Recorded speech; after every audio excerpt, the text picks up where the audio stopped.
அருகம் புல்லில் அசைவது யாரு? அறிவை விருத்தி செய்வது யாரு? மண்ணை குழைத்தால் வருவது யாரு? மண்ணை காக்கும் சாமியும் யாரு?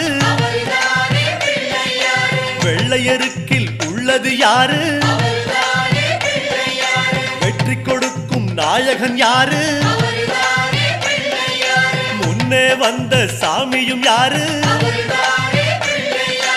அவரும் வாழ்வது எங்கே கூறு?